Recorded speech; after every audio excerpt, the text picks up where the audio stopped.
So this is kind of like a show and tell. You know, I was very fortunate to be involved with 50/50 back in the days, and you know, obviously was able to bring back the company this year. Super excited to be part of 50/50 and the future of 50/50 and be able to contribute to the rollerblading community.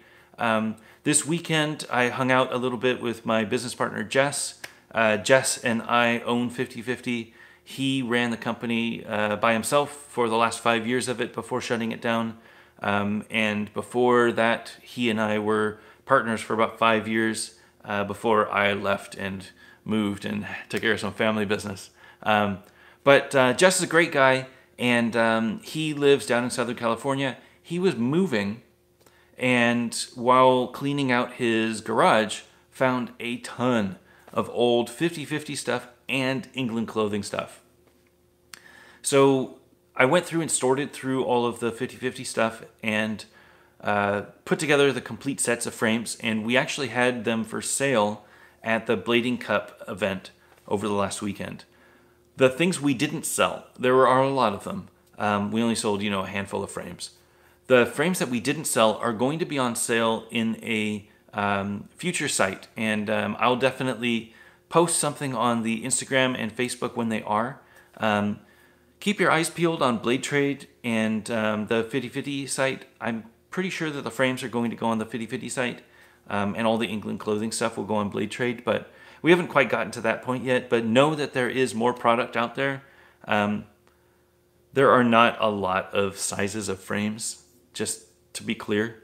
It's mostly small frames. There are some mediums, I think, left, but mostly small frames that are left.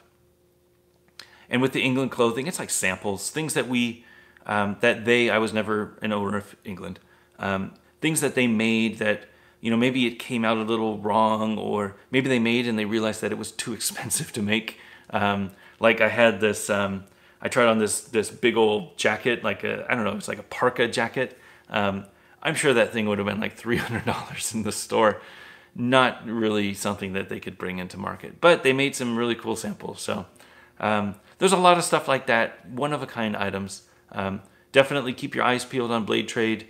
I think those stuff will be going on sale, if not this week, probably in the next coming weeks. But I was able to snag some of the cool 50/50 stuff and the things that we're not selling. So I got a box. I wanted to go through everything and show you everything that I had, talk a little bit about it and the history of it, and yeah, just show off. I mean, really, I'm just really proud of the stuff that I worked on, and a lot of the stuff I'd never seen. You know, it was stuff that Jess made after I left. So yeah, super interesting stuff. Anyway, here we go.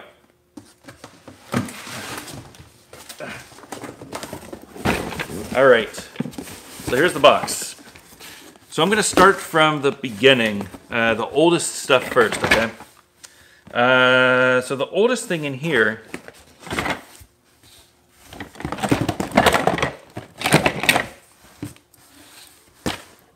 can anybody tell me what this is?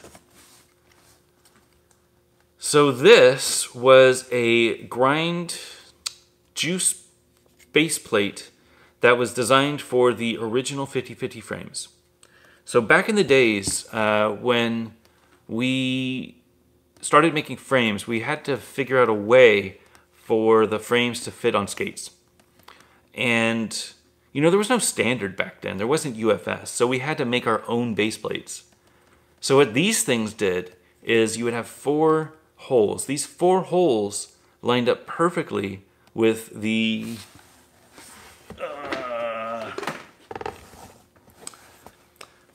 holes on the bottom of the these old, they were the Majestic 12s. I think the holes are a little different on this, but the TRS Majestic 12. So this is the base plate that would mount on. So this is the back one. There was one in the front that would mount up front, and then we would use this frame. No, I have a frame. Oh, this frame. So as it mounted on the boot, this would pop in. Pop, pop. Oops, backwards. Pop, pop. Like that. And this was called the juice system. So this is where juice blocks and juice bumps and everything comes from. This is the juice system. So this was one of the, probably some of the original juice system base plates. I just laugh at how like rough this is now. But this was the beginning, you know, this was the beginning of 50/50 as you know it today.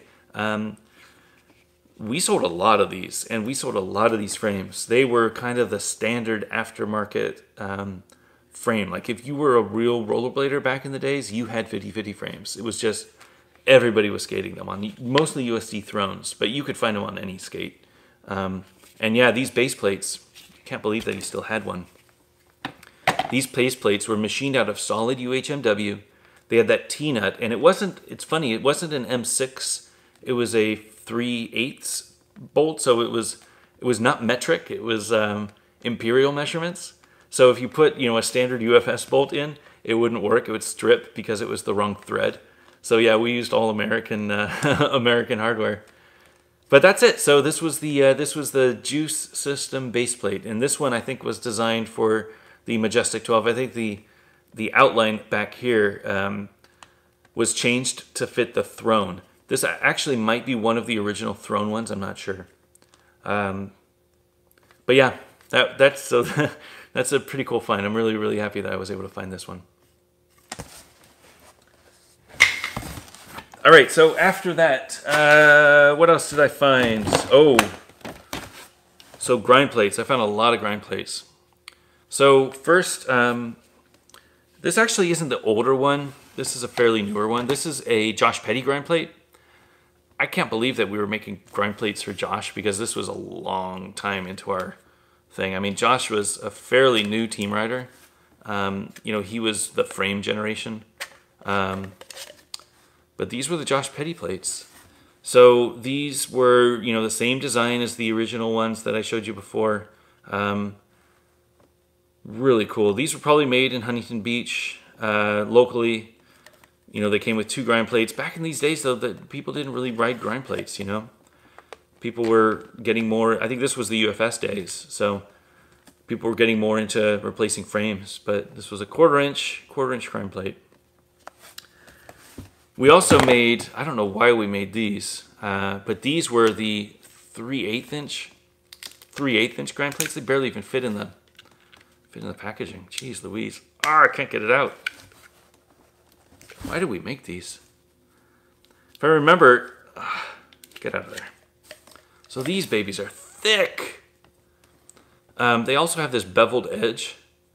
I remember John trying these out for the first time and just sliding all over the place because they stuck out so far from his skates. I honestly don't know why we made these. I think we were just thinking that we could make grind plates, and we were like, all right, cool, like we'll make grind plates. Let's make them thick, all right? Because I think we were making thin ones for like backslides at the time. I think we lost our direction for a little bit when frames started coming out. We were like, what else could we do? Well, this was probably a bad idea. I don't think we sold too many of these. I did like the packaging though. So this was the, all of the grind plates back in these days were photo packaging. I really liked that.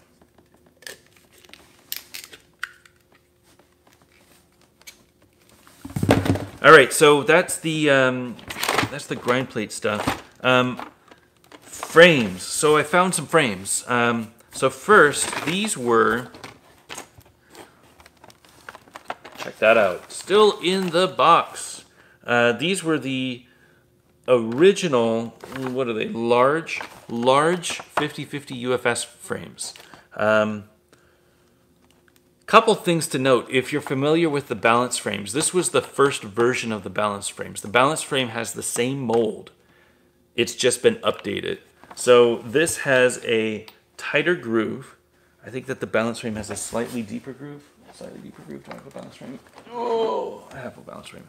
Yeah, so this has slightly deeper groove, which I think is actually a pretty good upgrade. Slightly deeper groove. It also has 6mm axles. So you can see these axles. These are 6mm, and these frame spacers 6mm. These are the clear sign that they supported 6mm. These bearing spacers, similar to the K2 now, they would fit inside the bearings and the axle would go completely through.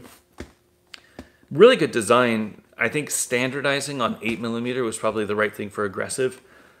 I don't know, but a fatter axle to me feels like a more a stronger axle, and we actually had a lot of these break. So, but this this frame, it still has the labels on them. You know, it's got the little embroider or the embossing here. It's got the dual core, so the coloring on the inside. This was a second material. It was a faster material that you could inject in there, and then, you know, the standard frame material on top. And it had the name Dustin D. Halloran written on it, which is in Jess's handwriting. It's got to be Dustin. This was probably when Dustin started skating for 50/50, and these were probably going to be a pair of frames for him, but maybe he never showed up. I don't know. The back too. So the back just had some specifications on the frames in case you wanted to know a little bit more about them. Max wheel size 58mm, that hasn't changed. Frame height 43, same. The diameter is 6mm, now it's 8mm. And the split distance 96mm, it's still 96mm. We also sold these as, I don't know why this was like this, I don't remember this one. But these were aftermarket frames, they look like a medium frame. And these were, yeah, they are a medium frame. And this was like after we stopped making that clamshell packaging. This is the way that we would package the frames.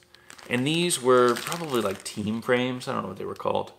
They were really cheap. I think they were like 40 bucks in stores. Single injection, so they didn't have that dual injection. Somehow they have a rubber band. I don't know what the heck this rubber band is doing in there, but I swear I haven't opened it. It's, you know, it's been the way it is, but somebody snuck a rubber band in there. No pro model, it was just the way that it came. It came with all the hardware, so you could see the frame spacers, the bearing spacers, frame bolts, axles, all that stuff. The back, funny enough, so this will date it for you if you wanted to try to figure out what year it was. So this has a sizing chart, and it tells you what size frame to skate for what size boot. So Solomon, I'll list off the names. Solomon, Razor's Superflat, Razor's Genesis, the USD Cyrus, the USD UFS Thrones, the USD Old Thrones, whatever that was, traditional thrones, non-UFS thrones, I don't know. The Rollerblade TRS, the Rossi's Grawl, and the K2 Nemesis. I don't even remember what the K2 Nemesis was. Was that their first? It must have been their first UFS frame, or UFS skate, right?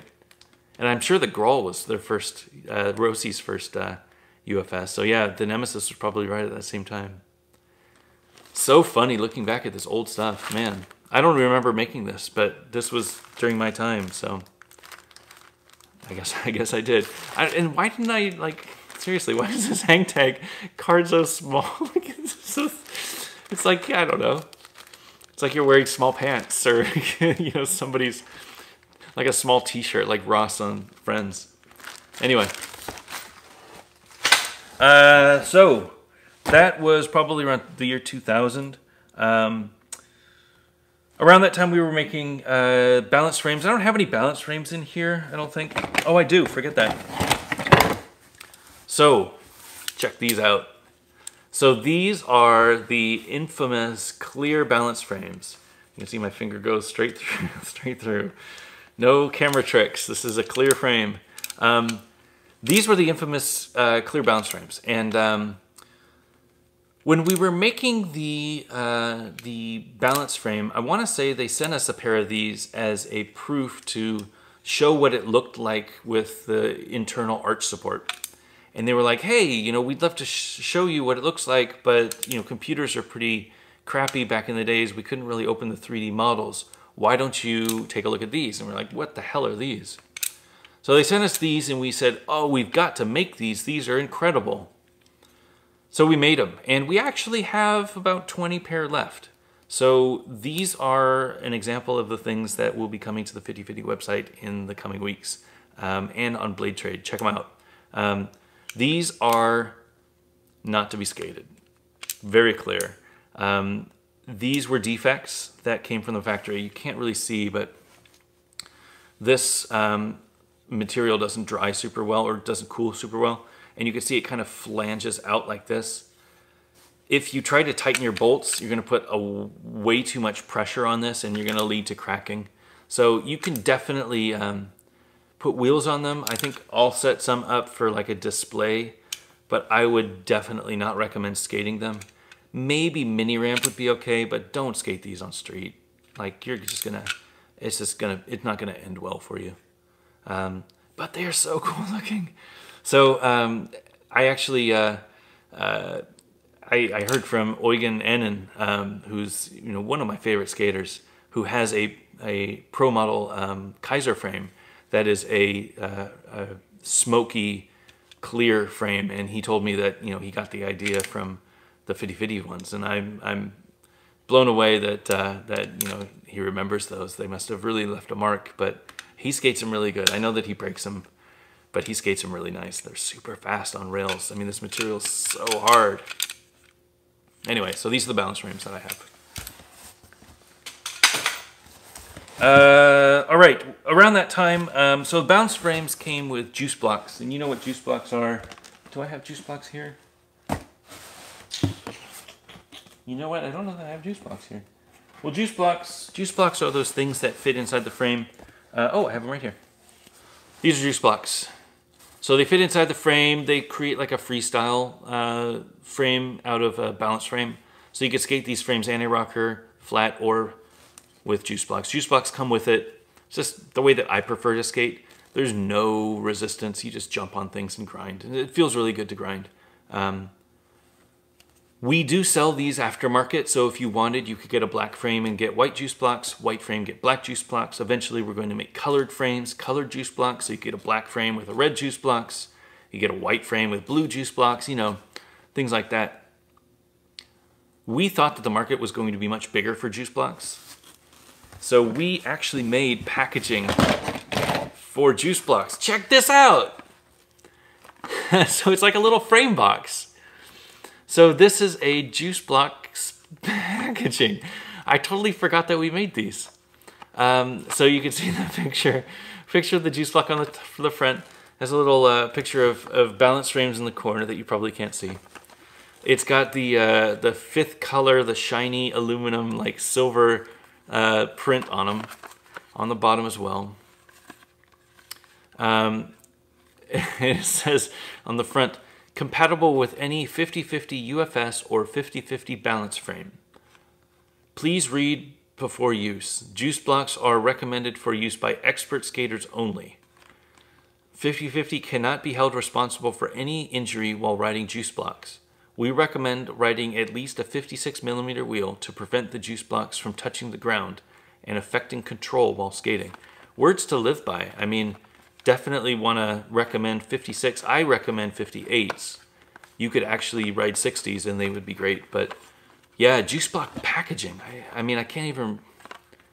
I mean, right now they just come in a little bag. So don't get too excited if you order them from the website. They're not going to come like this. This is some pretty cool stuff. We had money back then. There was a lot of money in the industry. We were just doing crazy stuff. Anyway, juice blocks. So after the, I'll get to that later. So after the juice blocks, we started making the core system. So the core system was the version 3 of the frame. So if you consider this the first version, I can't reach it. The original frames as the first version, the UFS frames as the second version, the balance frames is like the 2.5 version. The core system was version 3. And the core system is I only have a few of them, but so this is the core system. Do I have one up there? I don't. So the core system was a 3-piece design, sometimes 2-piece, where you would get a aluminum core, which if you look at this, you could see the aluminum on the inside, the shiny silver stuff. You get the aluminum core and you would mount the aluminum core to your boot. And then this frame would slide on. It was just like a sleeve, and it would slide on that core, and it would mount to the core with wheels 1 and 4. Actually, I could probably take this one off. Let me take this one off for you. Let's see if this will come off without me hurting myself. So the core system, that was probably 2003, maybe 2004. It was right when I was leaving. I remember designing them, and I never skated them. I actually found a pair in my size that I'm going to be able to skate, which is going to be awesome. Just because I've never done it, you know, I review things. I want to see what it's like. So let's see if I can get this one out. This frame spacer is stuck, unfortunately. Get out of there. There it goes. All right. So here's how it worked. So you would take this aluminum core off. So this is what the core looks like, right? So this core was like a big old freestyle frame. And you would mount it with the regular frame bolts to your boot. It's UFS 167. And then when you mounted it on, you would take this wall and you would slide it on, whoop, the front, whoop, the back, and then it would mount with axles 1 and 4. So the goal was that this was going to be a new mounting standard. That's what we wanted to do. We wanted to support a new mounting standard so that people could create frames without having to worry about this middle part. You know, this was right when Freestyle Frames started. It was after Juice Blocks, but it was right around when Shane Coburn designed the Mook frame, which was the shadow frame, which was the first real freestyle frame.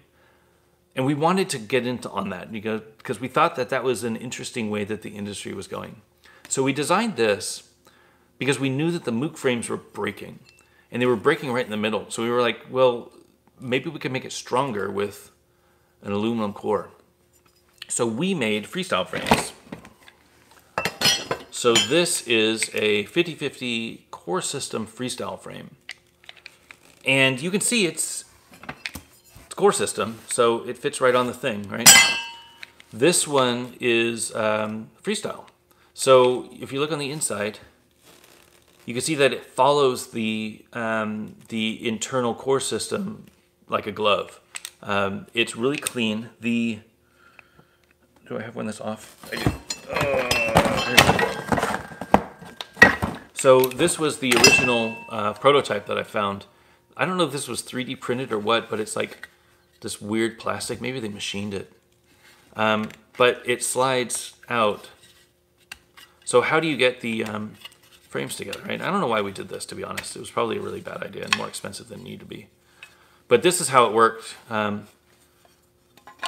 So these were the Freestyle Walls. And you could mount these together. And honestly, I don't know why we did this. It makes no sense. Like, it should have just been a single piece. Like, why would you add additional, I don't know. I didn't think things through. Back then, I never skated these, so that was probably why they didn't work so great. I know that they're well loved, but I don't know why I did this. But these were the Freestyle Frames, so you could see that they would snap together, and then they would mount on the same way that this would. You know, you'd mount, pop, and you put it on the... It was an interesting design. We sold a lot of them. So these are actually, you know, the balance ones. These are the 4-wheel ones, but we sold a lot of the freestyle ones. So I found a bunch of colors while I was there. This is kind of the traditional silver with black. I showed you the red with silver. I have this really cool orange. Doesn't have a core, but it would be easy enough to get another core. This orange one is really cool. Check out this green with a black anodized core. So this is the same core, but we anodized the I don't know if it was aluminum or steel, black. So it had this really cool look. This is a really pretty one. And we were experimenting with colors. I don't think these were ever made. I think this is actually paint. Doesn't look like paint, but this really pretty purple color. Yeah, there were a lot of really neat experiments back then. You know, this was right at the end of 50/50 when we had a lot of money, or at least we were dumb and we spent a lot of money. I don't know. I don't know that these will ever come back. I think that skating has changed. Personally, I don't want to make a product that I won't skate. This groove is way too deep. I mean, it's way too deep. If I were to design it again, I don't know how I would change it, but I mean, I feel that, you know, this freestyle frame in particular probably promotes really bad habits for royale tricks. You know, you could probably royale with just standing up straight. Do I have a boot? Check this out. So if you look how close that groove is. Where's my little rail? Rail? Oh, I always lose my rail. But, I mean, you barely have to get boot down in order. This is boot down right there. You don't have to get boot down at all to do royales. That just seems wrong. Like, I'm not saying that you need to get the boot, you know, super boot down. Like, you don't have to, you know, royale on 72 Aeons or something like that. But this feels, I don't know. Doesn't feel like the way that I want skating to go. So I probably won't bring these back, but I like the concept. I think that the concept of having the aluminum core is really cool. There were some problems with it. The main problem was that, you know, if you look at this boot, the bottom of this boot is flat. So when this mounts, it's 100% flat on flat. A lot of boots didn't. You know, they were converting from UFS, from standard mount over to UFS. So they would have two base plates, and this area was open. So you can imagine if this area is open in the middle, and you have a frame here, and imagine that you've got an open area here, and you land a gap, there's going to be a lot of pressure put on that middle point because it's going to want to snap like that. So it was a flawed design based on the way that the skates were at the time, but a lot of people love them. So no regrets, but if I had to do it again, I would probably do it a little differently. Anyway, last but not least, found a copy of Juice, which was the 50/50 team video, 2003. This was the one that I designed the cover for, and I shot some of the video. Our friend V shot most of the video, did all of the editing, killed it. I mean, I love this video for what it is. Richard, John, Farmer, Randy, and Dustin. It was a great team. And great guys. So yeah, I was really happy with this. We only made a few of them, and unfortunately we got sued for using some music without getting the rights. So we destroyed all the copies, except I guess we found one. So I have this one. I'm going to keep it in the wrapping. And yeah, so long as I don't distribute it, I don't think anybody's going to get mad. But it's cool to look at, and yeah, I'll put it on the wall and remember it. Anyway, that's all the good stuff. Thank you for watching, and yeah, stay tuned for more from 50/50 in the future.